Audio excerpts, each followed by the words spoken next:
Assalamualaikum warahmatullahi wabarakatuh. Perkenalkan, saya Novia Andayani Pratiningsi. Saya pengampu mata kuliah persuasi dan negosiasi.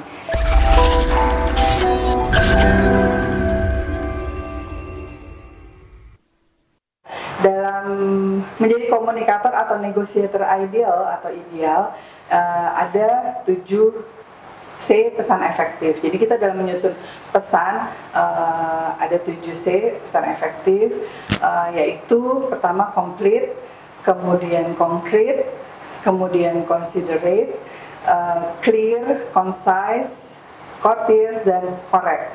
Complete adalah lengkap, kemudian concrete adalah gamblang dan pasti, considerate adalah memiliki empati dan dengan pertimbangan tertentu, kemudian clear itu adalah maknanya jelas, mudah dimengerti, kemudian concise, singkat, padat, dan jelas, courteous itu adalah santun, correct adalah teliti. Nah, yang paling penting dari 7 hal ini adalah, walaupun semua penting, tapi yang paling penting adalah santun atau courteous. Jadi ketika kita menyampaikan pesan baik tertulis maupun lisan kepada orang lain dengan bahasa dan cara yang santun, otomatis orang akan mendengarkan apa yang kita sampaikan, sehingga pesan mudah dimengerti dan sampai sebagaimana adanya sesuai yang kita inginkan.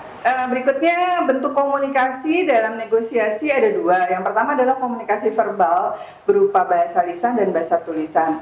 Kemudian komunikasi nonverbal atau body language berupa facial expression, gesture, posture, dan eye contact. Gesture adalah gerakan anggota tubuh, sementara posture adalah sikap tubuh. Jadi dua komunikasi ini sangat berpengaruh dalam proses negosiasi yang dilakukan dengan melakukan komunikasi persuasif. Sebelum kita masuk kepada konteks komunikasi, saya belum menjelaskan komunikasi persuasifnya ya. Komunikasi persuasif adalah komunikasi dengan melakukan pembujukan kepada komunikan untuk kepentingan dua belah pihak, yaitu komunikator dan komunikan. Nah, konteks komunikasi yang kita ketahui, sebelumnya kita akan membahas juga apa itu konteks komunikasi supaya kita bisa memahami sebelum melakukan proses negosiasi. Jadi dalam proses negosiasi itu ada komunikasi intrapribadi dulu. Komunikasi intrapribadi itu lebih kepada komunikasi di dalam diri kita sendiri. Kemudian setelah itu kita akan melakukan komunikasi antar pribadi. Antar pribadi melakukan diskusi atau proses komunikasi negosiasi dengan klien. Kemudian ada komunikasi kelompok. Kemudian ada juga komunikasi massa, komunikasi melalui media massa. Kemudian ada komunikasi antar budaya.